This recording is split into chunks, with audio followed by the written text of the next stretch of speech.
minutes, but first we're going to squeeze in some injury stuff with Doc O'Brien. There's a lot going on. Doc, welcome. How are you? Hi, Mike. How are you today? All right, Doc. Obviously, with all the baseball, we haven't done that much on the NFL, but still, there's some stuff we need to get to. And first, just kind of assess where the Giants are. The Beckham, and you said that there was going to be a problem if he came back too soon. You were very much prophetic. Where do you think he is now with the injuries that he sustained? Well, he had a similar type of injury, Mike, similar mechanism. I'm going to talk about that. He's gone for the season. His ankle's going to be fine. He'll be back next year. The big problem is, it'll be the same guy jumping over the middle with the same savvy that he always has, because this is, post-traumatic stress. I mean, this is a tough deal.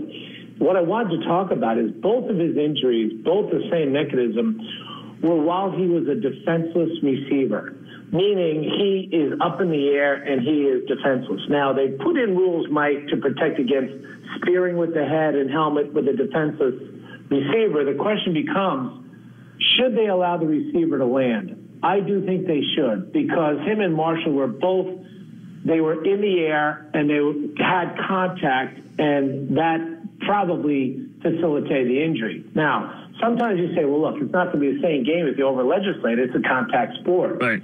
But you can always measure intent. You can always measure intent. There was no real bad intent with his hit on Beckham, but his first hit when he was in the Cleveland preseason, that guy was hitting below the knee. There's just no question. I do think they need some rule changes, and I think that's the pattern with some of these ankle injuries, all in the same guys on the same team. The other thing, Mike... What did you think of Marshall's injury?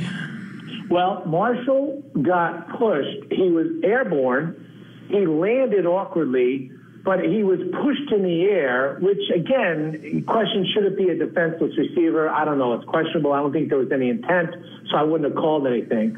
But the turf and the cleats, Mike, now are so good. It puts so much more torque that actually, even though he didn't fracture, he tore the ligaments up so badly that the bone separated and they had to be kind of put back in place. So it seemed like an innocuous injury, but these are big guys running a fast speed with the coefficient of friction so favorable to a grip that it ends up putting increased load on their ankle and their knee. But you think Beckham next year, you don't think he'll have any hangover from the injury or anything like that? If it is, it won't be physical. Okay. Yeah. How about Watt? Poor Watt. I watched the video a number of times, and nobody hit him. He tripped up on someone else's leg. He landed awkwardly, but I call this kind of a big dog injury. This is what happens to guys that are that size. This doesn't happen to smaller guys. They'll tear their ligaments.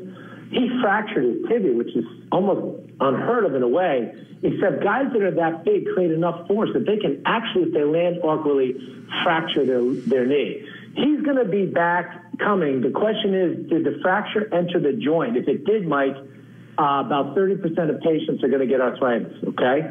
So if he fractured outside the joint, he'll be all good when he comes back next year, but he's not coming back this year.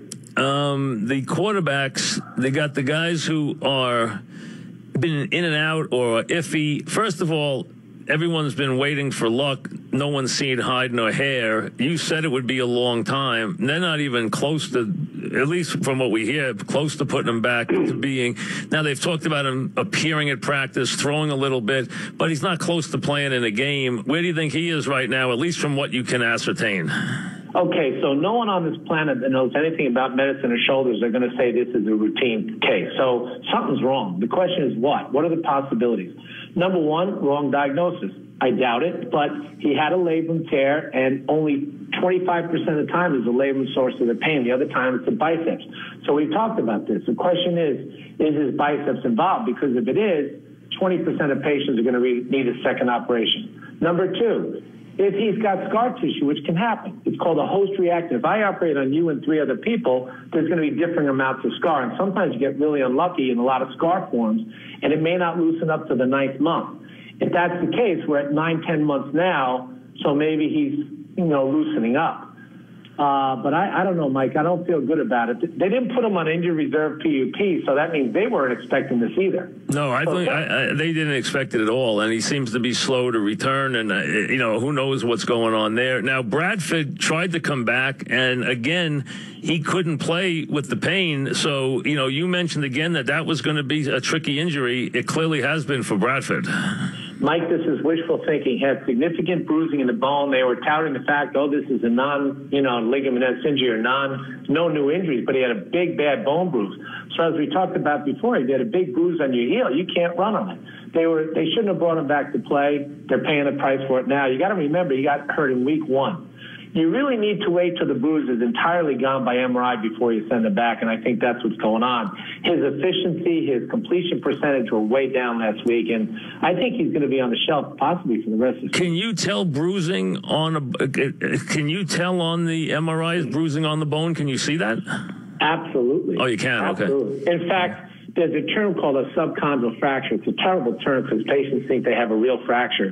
The x-rays are going to be negative, but it's bruising in the bone. They just can't bear weight on it. They just can't go on it. Interesting. There's no big danger, but he's had 2 ACL injuries on his knee, Mike. This is not a good knee. It's his front leg, so his accuracy is affected. I think he's in trouble, at least for this season. And how about Carr? They said last week maybe he could play, then he didn't show up. Now they're giving you the maybe again this week. What do you think with Carr? Carr's going to play, and I'll tell you why. He has what's called a transverse fracture. Whenever anyone hears of a back fracture, they think, oh, my God, this is terrible. This is a type of a fracture that's equivalent of a bruise. It's a part of the spine that goes out to the side, has nothing to do with the spinal cord. It's really a bad bruise. So a lot of athletes, a lot of QBs have come back after 2 weeks. Tony Romo had this. Other guys had this. I think he'll play. The question is how effective will he be? I think he'll be pretty effective. So that's a transverse process. Is that what that is? That's a transverse process, exactly. Okay, right. and that's that little bone, right? Correct. It's a little wing off the vertebra. It's the equivalent of a bad bruise, and he can play as soon as he can tolerate the discomfort. I think he'll play, and I think he'll do well. Gotcha. All right. So not a great situation with some of these quarterbacks. And how about the injury to Cook? I forgot to mention that to you yesterday. He had one of those ones where in space the kid tore his ACL. What a bad break for him. He was playing so well. Those are the worst kind, right? Those ones in space where you just get that torn ACL. Not necessarily, Mike, and the reason is, talking about guys like Watt, if you have a big guy who lands with all his force awkwardly, he'll not only tear his ACL but have, a fracture. A guy that tears in midair, it's unfortunate, but it's going to be a cleaner injury. So it's kind of opposite of what you might think. So, and the ACL, I always think in the old days that was such a bad injury. It's not as bad an injury as far as recovery anymore, right? Not at all. Most of the athletes are back. They can be, some people wait as long as 9 months. Most of the athletes now, if you do it right, can be back in 4. Just to give you a statistic, Mike, there's over 300,000 ACL tears a year in the United States reported. So you can imagine how many are unreported. And everyone thinks, hey, what's the matter with me? Nothing's the matter. We weren't built to be on our hind legs. We were built as a 4-legged animal. The ACL is not built for what we want to do with it. So we've got that operation down. It's one of the best in medicine. If it's done right, you don't have any complications. They can be as good as new. Thanks, Doc. We'll chat next week. Thank you very much. Thank you, Mike. Take care. Have a good weekend. Thank you. Dr. O'Brien on the injury situation.